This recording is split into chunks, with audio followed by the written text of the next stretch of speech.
भारत ने 56 देशों के साथ जिन विशेष आर्थिक गलियारों को सक्रिय किया है, वे अब वैश्विक व्यापार के सबसे तेज और सबसे व्यस्त रूट बन चुके हैं। यह कोई भविष्य की योजना नहीं बल्कि मौजूदा हकीकत है। इन गलियारों के जरिए भारत ने एशिया, अफ्रीका, मिडिल ईस्ट और यूरोप के बड़े हिस्से को सीधे अपने लॉजिस्टिक नेटवर्क से जोड़ दिया है। इसका सीधा असर यह हुआ है कि अंतरराष्ट्रीय व्यापार में भारत अब केवल एक बाजार नहीं बल्कि एक केंद्रीय ट्रांजिट पावर बन चुका है। भारत की जीडीपी में जो तेज उछाल दर्ज किया गया है वह केवल सरकारी आंकड़ों तक सीमित नहीं है। जमीनी स्तर पर उत्पादन, निर्यात, लॉजिस्टिक्स और रोजगार में तेज बढ़ोतरी देखी जा रही है। भारत के तटीय राज्यों में नए पोर्ट ऑपरेशनल हो चुके हैं। इनलैंड लॉजिस्टिक हब्स का नेटवर्क छोटे शहरों तक फैल चुका है। माल की आवाजाही का समय और लागत दोनों में बड़ी कटौती हुई है। यही कारण है कि भारतीय उत्पाद अब अंतरराष्ट्रीय बाजार में पहले से ज्यादा प्रतिस्पर्धी हो गए हैं। इन 56 देशों के साथ व्यापार अब पारंपरिक डॉलर आधारित सिस्टम पर निर्भर नहीं है। भारत ने स्थानीय मुद्रा और विशेष रूप से रुपए में सेटलमेंट को प्राथमिकता दी है। इससे ट्रांजैक्शन कॉस्ट में भारी गिरावट आई है। डॉलर की जरूरत कम होने से भारतीय पर विदेशी मुद्रा का दबाव घटा है। यह बदलाव सिर्फ भारत के लिए नहीं बल्कि इन सभी साझेदार देशों के लिए भी लाभकारी साबित हो रहा है। अमेरिकी डॉलर की वैश्विक स्थिति में आई कमजोरी का सीधा फायदा भारत को मिल रहा है। वैश्विक निवेशक अब डॉलर आधारित एसेट से धीरे धीरे बाहर निकल रहे हैं और स्थिर तथा तेजी से बढ़ती अर्थव्यवस्थाओं की ओर रुख कर रहे हैं। इस ट्रेंड में भारत सबसे बड़ा लाभार्थी बनकर उभरा है। विदेशी निवेश भारत के इक्विटी, इंफ्रास्ट्रक्चर और मैन्युफैक्चरिंग सेक्टर में लगातार बढ़ रहा है। भारत को अब अंतरराष्ट्रीय स्तर पर सबसे सुरक्षित इन्वेस्टमेंट डेस्टिनेशन माना जा रहा है। राजनीतिक स्थिरता, मजबूत घरेलू बाजार और स्वतंत्र आर्थिक नीति ने निवेशकों का भरोसा मजबूत किया है। इसके उलट अमेरिका में बढ़ती महंगाई, ब्याज दरों का दबाव और आंतरिक राजनीतिक अस्थिरता निवेशकों को असहज कर रही है। यही वजह है कि पूंजी का प्रवाह धीरे धीरे अमेरिका से भारत की ओर शिफ्ट हो रहा है। इस बदलाव का राजनीतिक असर भी साफ दिखाई दे रहा है। अमेरिकी राष्ट्रपति डोनाल्ड ट्रंप को अपनी घरेलू जनता के सामने यह सवाल झेलना पड़ रहा है कि आखिर क्यों दुनिया के देश अमेरिका की जगह भारत के साथ जुड़ रहे हैं। अमेरिका की वह नीति जिसके तहत वह टैरिफ, प्रतिबंध और दबाव के जरिए दूसरी अर्थव्यवस्थाओं को नियंत्रित करता था, अब खुद अमेरिका के लिए समस्या बनती जा रही है। भारत ने साफ संकेत दिया है कि वह अपने व्यापारिक हितों पर किसी भी प्रकार का बाहरी हस्तक्षेप स्वीकार नहीं करेगा। अगर भारत के खिलाफ टैरिफ या प्रतिबंधों का इस्तेमाल किया गया तो भारत उसके जवाब में कठोर कदम उठाने से पीछे नहीं हटेगा। भारत अब ऐसी स्थिति में पहुंच चुका है जहां वह सिर्फ प्रतिक्रिया नहीं देता बल्कि शर्तें तय करता है। भारत के समुद्री तटों पर विकसित किया गया नया इंफ्रास्ट्रक्चर इस रणनीति की रीढ़ बन चुका है। Deep sea ports, automated cargo handling और तेज कस्टम क्लियरेंस ने भारत को एक लॉजिस्टिक हब में बदल दिया है। इन सुविधाओं की वजह से 56 देशों के साथ व्यापार तेज, सस्ता और भरोसेमंद हुआ है। रुपए में व्यापार होने से ट्रांजैक्शन कॉस्ट में कटौती हुई है और करेंसी रिस्क लगभग खत्म हो गया है। इसका सीधा फायदा भारतीय निर्यातकों को मिला है। भारतीय सामान अब अमेरिका और यूरोप की कंपनियों को कड़ी टक्कर दे रहा है।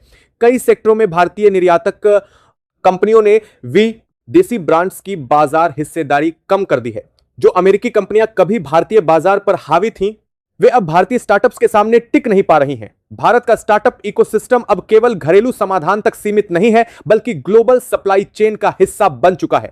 यह बदलाव अमेरिका की उस धारणा को तोड़ रहा है जिसमें भारत को सिर्फ उपभोक्ता बाजार माना जाता था।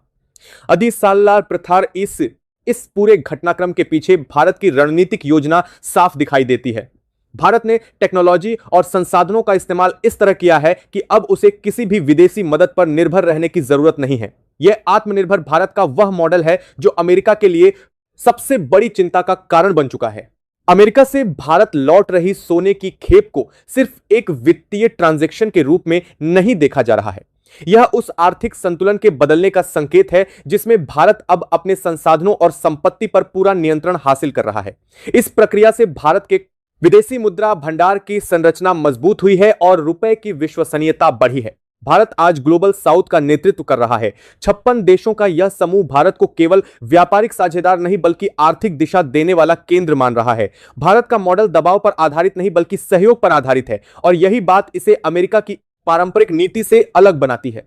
अमेरिका की टैरिफ नीति, जिसके जरिए वह भारत को झुकाने की कोशिश कर रहा था, अब उसी के लिए नुकसानदेह साबित हो रही है। भारत ने वैकल्पिक बाजार और सप्लाई रूट तैयार कर लिए हैं। अब स्थिति यह है कि अमेरिका को भारतीय बाजार की जरूरत ज्यादा है, न कि भारत को अमेरिका की भारत ने रक्षा और ऊर्जा जैसे उन क्षेत्रों में भी अपनी मौजूदगी मजबूत की है जहां पहले केवल डॉलर आधारित लेनदेन चलता था। रुपए में सेटलमेंट को बढ़ावा देकर भारत ने अमेरिकी वित्तीय दबाव की धार को कमजोर कर दिया है। रूस और ईरान के बाद अब यूरोप के कई देश भी इस मॉडल को अपनाने में रुचि दिखा रहे हैं। यह बदलाव अमेरिका के लिए कूटनीतिक झटका माना जा रहा है, क्योंकि दशकों से डॉलर का डर दिखाकर दुनिया को नियंत्रित किया जाता रहा है। भारत ने यह दिखा दिया है कि डॉलर के बिना भी आर्थिक विकास संभव है और स्थिरता हासिल की जा सकती है। प्रधानमंत्री मोदी की इस नीति का सबसे बड़ा फायदा भारत के मध्यम वर्ग और व्यापारियों को मिला है। अंतरराष्ट्रीय व्यापार के लिए अब उन्हें डॉलर खरीदने की मजबूरी नहीं रही। इससे उनका मुनाफा बढ़ा है और जोखिम कम हुआ है। भारत की बैंकिंग प्रणाली को इस स्तर तक उन्नत किया गया है कि 56 देशों के बैंक सीधे भारतीय बैंकों के साथ रुपए में सेटलमेंट कर रहे हैं। यह अमेरिकी स्विफ्ट सिस्टम के लिए एक सीधी चुनौती है। भारत ने अपना स्वतंत्र पेमेंट और सेटलमेंट नेटवर्क विकसित कर लिया है जो विदेशी निगरानी से मुक्त है। ट्रंप प्रशासन अब भारत के साथ संबंध सुधारने की कोशिश कर रहा है, लेकिन भारत ने अपनी स्थिति स्पष्ट कर दी है। किसी भी प्रकार की मित्रता केवल बराबरी के आधार पर होगी। भारत ऐसे किसी समझौते पर हस्ताक्षर नहीं करेगा जो उसके राष्ट्रीय हितों के खिलाफ हो। भारत ने अमेरिका को चेतावनी दी है कि टैरिफ और प्रतिबंधों की नीति बंद की जाए। अगर ऐसा नहीं हुआ तो भारत अपने बाजार की पहुंच सीमित करने जैसे कदम भी उठा सकता है। भारत अब वैश्विक व्यापार की शर्तें तय करने की स्थिति में है, न कि केवल उनका पालन करने की। यह 21वीं सदी में भारत की बदलती भूमिका का स्पष्ट संकेत है। भारत की जीडीपी में आया उछाल अब हर वैश्विक मंच पर चर्चा का विषय है।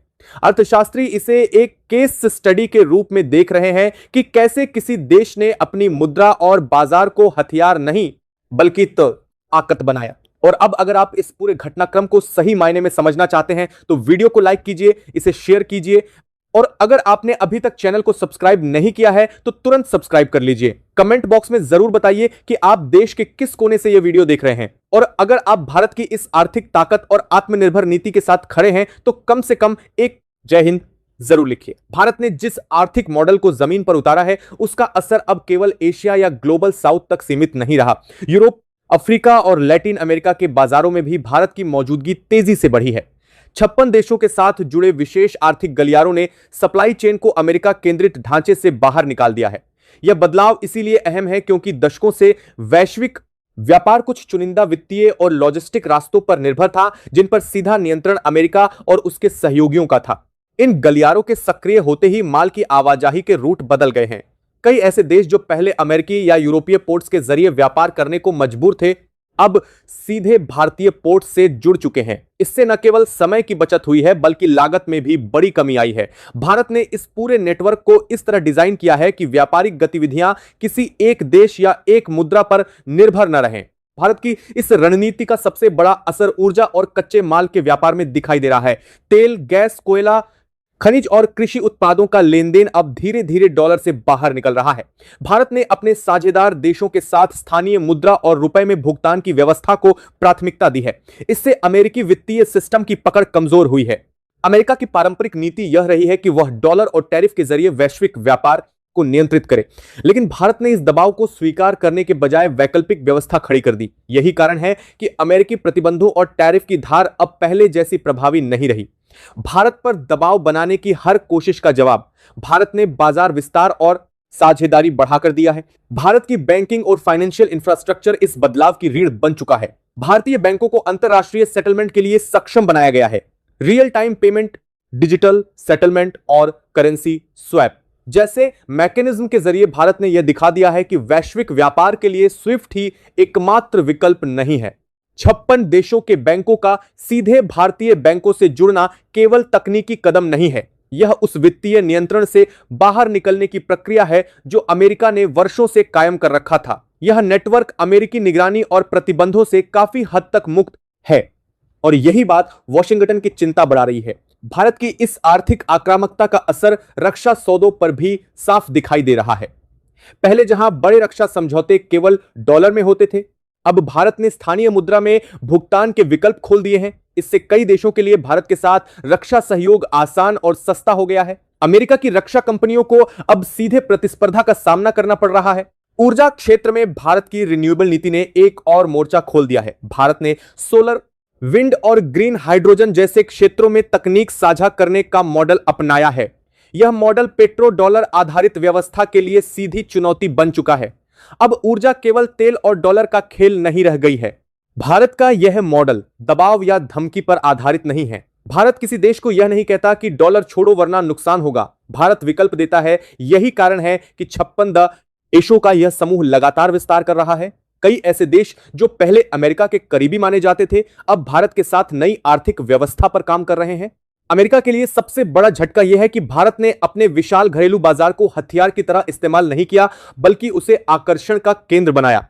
निवेशकों और व्यापारिक साझेदारों को भारत में स्थिरता, नीति की निरंतरता और राजनीतिक स्पष्टता दिखाई देती है। इसके उलट अमेरिका में नीति बदलाव, आंतरिक खींचतान और आर्थिक दबाव बढ़ते जा रहे हैं।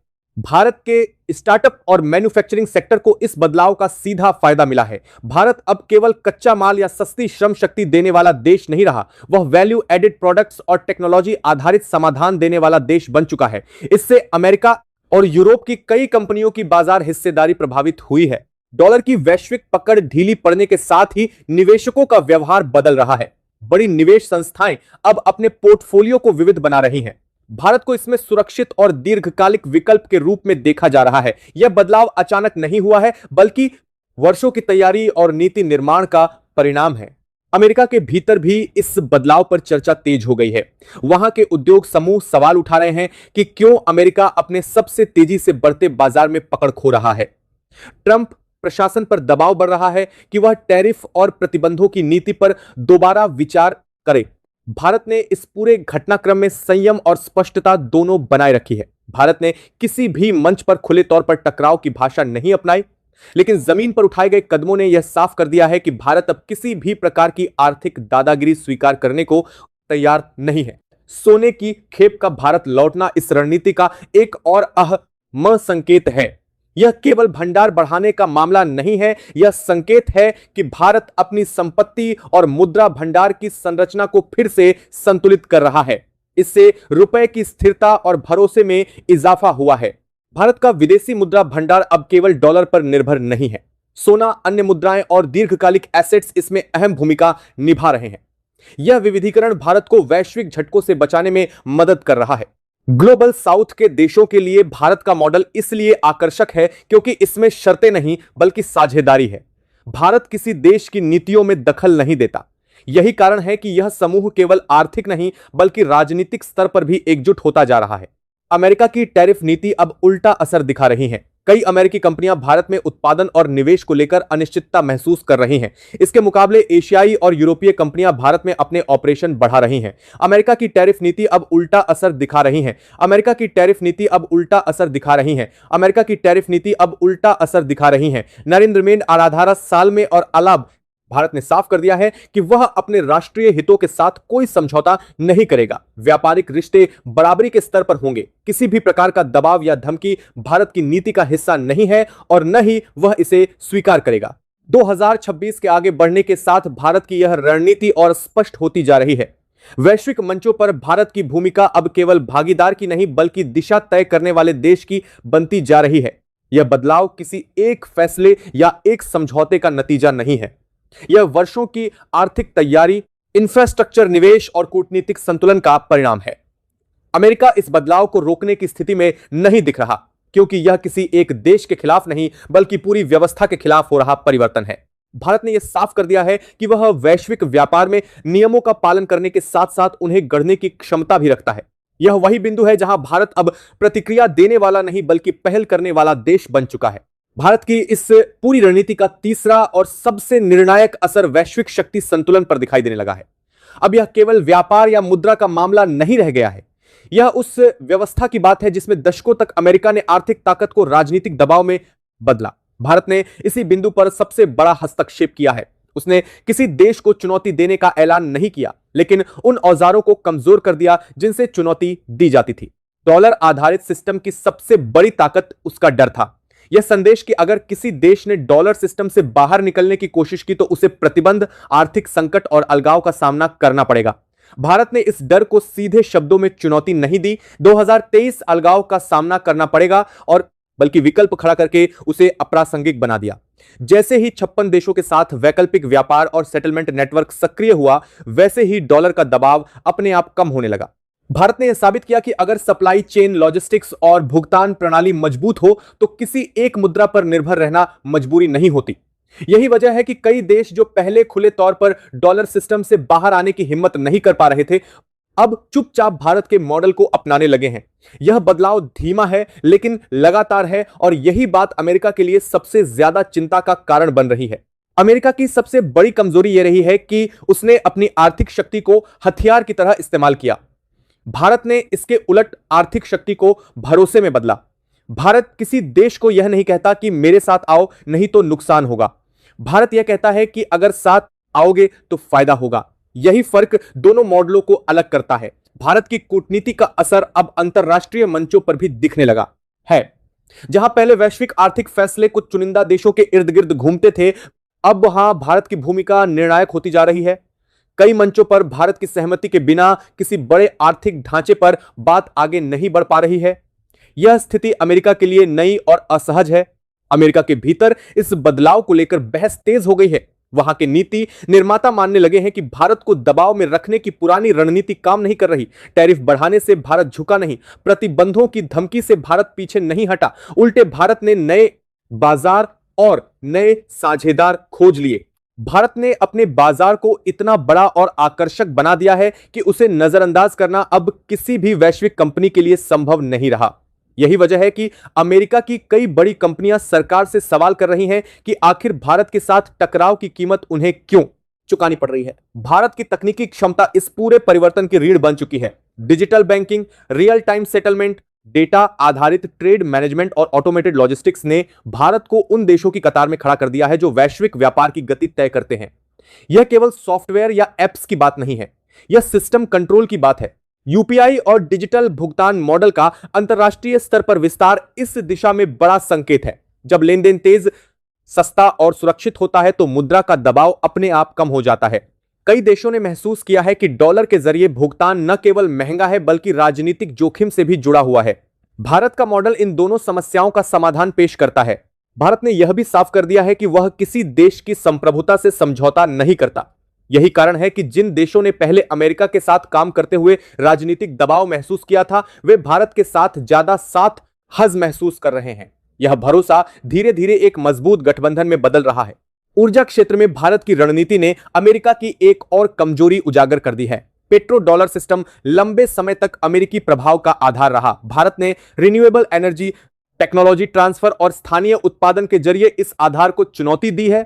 अब ऊर्जा का मतलब केवल तेल नहीं रह गया है, इसका मतलब तकनीक, ग्रिड और साझेदारी हो गया है। भारत ने कई देशों के साथ मिलकर ऐसे ऊर्जा प्रोजेक्ट शुरू किए हैं जिनमें भुगतान स्थानीय मुद्रा में हो रहा है। इससे न केवल लागत कम हो रही है बल्कि डॉलर की अनिवार्यता भी खत्म हो रही है। अमेरिका के लिए यह बदलाव इसलिए खतरनाक है क्योंकि यह उसके नियंत्रण क्षेत्र को सीधे प्रभावित करता है। रक्षा क्षेत्र में भी भारत का उभार साफ दिखाई दे रहा है। भारत अब केवल हथियार खरीदने वाला देश नहीं रहा, वह संयुक्त उत्पादन, तकनीक साझा करने और स्थानीय निर्माण का केंद्र बनता जा रहा है। कई देशों के लिए भारत के साथ रक्षा सहयोग इसलिए आकर्षक है क्योंकि इसमें राजनीतिक शर्तें नहीं जुड़ी होती। यह मॉडल अमेरिका के पारंपरिक रक्षा निर्यात मॉडल से बिल्कुल अलग है। अमेरिका जहां हथियारों के साथ राजनीतिक अपेक्षाएं जोड़ता है, वहीं भारत साझेदारी और दीर्घकालिक सहयोग पर जोर देता है। यही कारण है कि कई देश भारत को ज्यादा भरोसेमंद विकल्प मानने लगे हैं। अमेरिका की परेशानी यहां और बढ़ जाती है क्योंकि भारत इन सभी क्षेत्रों में चुपचाप लेकिन स्थायी पकड़ बना रहा है। कोई बड़ा ऐलान नहीं, कोई खुली चुनौती नहीं, जानता कि लेकिन परिणाम साफ दिखाई दे रहे हैं। अमेरिकी प्रभाव क्षेत्र धीरे धीरे सिमट रहा है। भारत के लिए यह स्थिति इसलिए भी मजबूत है क्योंकि उसकी घरेलू अर्थव्यवस्था स्थिर है। उपभोग, निवेश और उत्पादन तीनों मोर्चों पर संतुलन बना हुआ है। इससे भारत को बाहरी दबाव झेलने की क्षमता मिलती है। यही क्षमता अमेरिका के दबाव को बेअसर बना रही है। वैश्विक मंदी की आशंकाओं के बीच भारत की अर्थव्यवस्था का स्थिर रहना कई देशों के लिए आश्चर्य का विषय है, लेकिन इसके पीछे कोई रहस्य नहीं है। यह उसी रणनीति का परिणाम है जिसमें भारत ने अपने जोखिमों को विविध किया और निर्भरता को कम किया। अमेरिका की अर्थव्यवस्था इस समय महंगाई, कर्ज और आंतरिक असंतोष से जूझ रही है।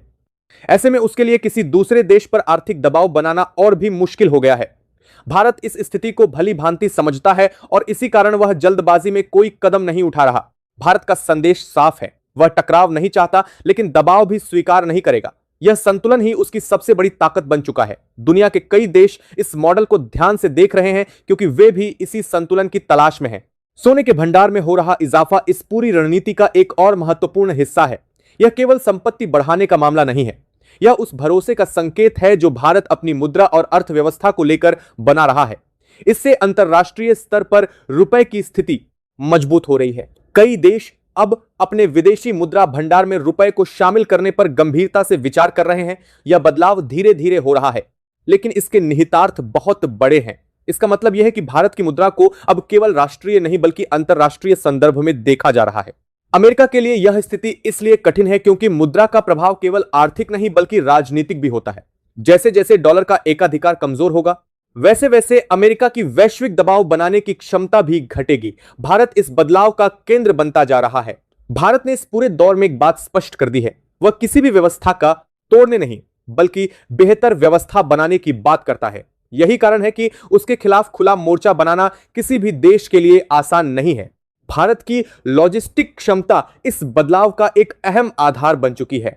नए पोर्ट्स, इंडस्ट्रियल कॉरिडोर और मल्टी मॉडल ट्रांसपोर्ट सिस्टम ने भारत को वैश्विक सप्लाई चेन का अहम नोड बना दिया है। कई देशों के लिए भारत अब केवल गंतव्य नहीं बल्कि ट्रांजिट पॉइंट भी है। इस स्थिति का सीधा असर अमेरिका और यूरोप की पारंपरिक सप्लाई चेन पर पड़ा है। पहले जिन मार्गों से माल गुजरता था, अब वहां वैकल्पिक रास्ते मौजूद हैं। इससे उन देशों की सौदेबाजी की ताकत कम हुई है जो पहले इन मार्गों पर नियंत्रण रखते थे। भारत ने अपनी मैन्युफैक्चरिंग क्षमता को भी इसी रणनीति के तहत मजबूत किया है। मेक इन इंडिया और उत्पादन आधारित प्रोत्साहन योजनाओं के जरिए भारत ने कई वैश्विक कंपनियों को उत्पादन भारत में स्थानांतरित करने के लिए आकर्षित किया है। इससे भारत केवल सप्लाई चेन का हिस्सा नहीं बल्कि उसका केंद्र बनता जा रहा है। अमेरिका की कई कंपनियों के लिए यह स्थिति चुनौतीपूर्ण बन गई है। उन्हें एक ऐसे बाजार से बाहर होने का खतरा दिख रहा है जो आने वाले दशकों में वैश्विक विकास का प्रमुख इंजन बनने वाला है। इसी कारण अमेरिकी उद्योग जगत और सरकार के बीच मतभेद भी उभर कर सामने आ रहे हैं। भारत ने अपने डिजिटल इंफ्रास्ट्रक्चर को भी वैश्विक रणनीति से जोड़ा है। डेटा, फिनेटेक और ई गवर्नेंस में भारत की प्रगति ने उसे उन देशों की श्रेणी में ला खड़ा किया है जो नियम बनाने की क्षमता रखते हैं। यह बदलाव इसलिए महत्वपूर्ण है क्योंकि डिजिटल नियंत्रण आने वाले समय में आर्थिक नियंत्रण का आधार बनने वाला है। भारत का डिजिटल मॉडल केंद्रीकृत नियंत्रण की बजाय सहयोग और इंटरऑपरेबिलिटी पर आधारित है। यही वजह है कि कई देश इसे अपनाने में सहज महसूस कर रहे हैं। इसके मुकाबले अमेरिकी मॉडल को लेकर गोपनीयता, निगरानी और राजनीतिक दखल की चिंताएं बढ़ रही हैं। भारत की बैंकिंग प्रणाली अब केवल घरेलू जरूरतों तक सीमित नहीं है। भारतीय बैंक अंतरराष्ट्रीय लेनदेन, फाइनेंसिंग और सेटलमेंट में सक्रिय भूमिका निभा रहे हैं। इससे भारत की वित्तीय संप्रभुता मजबूत हुई है और विदेशी निर्भरता कम हुई है। अमेरिका के लिए यह स्थिति इसलिए असहज है क्योंकि वित्तीय सिस्टम उसका सबसे बड़ा प्रभाव क्षेत्र रहा है। जैसे जैसे भारत और उसके साझेदार देश इस सिस्टम से बाहर विकल्प तलाश रहे हैं, वैसे वैसे अमेरिका की पकड़ ढीली पड़ती जा रही है। भारत ने इस पूरे बदलाव के दौरान संतुलन बनाए रखा है। उसने किसी भी देश के खिलाफ खुले तौर पर आक्रामक रुख नहीं अपनाया, लेकिन उसकी नीतियों ने यह साफ कर दिया है कि वह अपने हितों की रक्षा करने में सक्षम है। रक्षा और रणनीतिक साझेदारियों में भी भारत ने यही रुख अपनाया है। वह किसी एक गुट का हिस्सा बनने की बजाय बहुध्रुवीय दुनिया का समर्थन कर रहा है। इससे भारत के पास विकल्प बढ़े हैं और दबाव झेलने की क्षमता भी। अमेरिका की रणनीति लंबे समय तक यह रही कि वह देशों को या तो अपने साथ रखे या उनके खिलाफ खड़ा करे। भारत इस दो विकल्पों वाले मॉडल को स्वीकार नहीं करता। यही कारण है कि उसके खिलाफ कोई व्यापक मोर्चा बन पाना मुश्किल हो गया है। भारत की अर्थव्यवस्था का आकार और गति दोनों अब ऐसी स्थिति में है जहां उसे नजरअंदाज करना संभव नहीं है। अंतर्राष्ट्रीय संस्थाएं, निवेशक और सरकारें भारत की नीतियों को गंभीरता से ट्रैक कर रही हैं। यह स्थिति भारत को अतिरिक्त प्रभाव देती है। वैश्विक मंचों पर अब यह स्वीकार किया जाने लगा है कि आने वाले वर्षों में किसी भी नई आर्थिक व्यवस्था में भारत की केंद्रीय भूमिका होगी। यह स्वीकारोक्ति धीरे धीरे हो रही है, लेकिन इसके संकेत साफ है। यह तारीख के समय दाल देंद्र अच्छा। अमेरिका के लिए यह बदलाव इसलिए चुनौतीपूर्ण है क्योंकि यह किसी एक घटना या फैसले से नहीं जुड़ा है। यह एक संरचनात्मक परिवर्तन है जिसे पलटना आसान नहीं है। भारत ने अपने कदम इस तरह रखे हैं कि पीछे हटने की गुंजाइश बहुत कम रह गई है। भारत की नीति निर्माताओं की सबसे बड़ी सफलता यह रही है कि उन्होंने विकास और संप्रभुता के बीच संतुलन बनाए रखा। उन्होंने न तो विकास के लिए आत्मसमर्पण किया और न ही संप्रभुता के नाम पर अलगाव चुना। इस संतुलन ने भारत को उस स्थिति में ला खड़ा किया है जहां वह वैश्विक बदलावों का शिकार नहीं बल्कि उनके चालक के रूप में देखा जा रहा है। यही वजह है कि कई देश भारत की रणनीति को अपने लिए मार्गदर्शक मानने लगे हैं। कुल मिलाकर भारत अब सिर्फ एक उभरती हुई अर्थव्यवस्था नहीं रहा। भारत नियम मानने वाला देश नहीं बल्कि नियम तय करने वाला खिलाड़ी बनता जा रहा है। वैश्विक मंचों पर भारत की भाषा बदली है, रुख बदला है और प्राथमिकताएं साफ हो चुकी हैं। दुनिया अब भारत से सवाल नहीं पूछ रही, दुनिया भारत के फैसलों का इंतजार कर रही है। यही वजह है कि आने वाले समय में भारत का आर्थिक और रणनीतिक प्रभाव और तेजी से बढ़ने वाला है।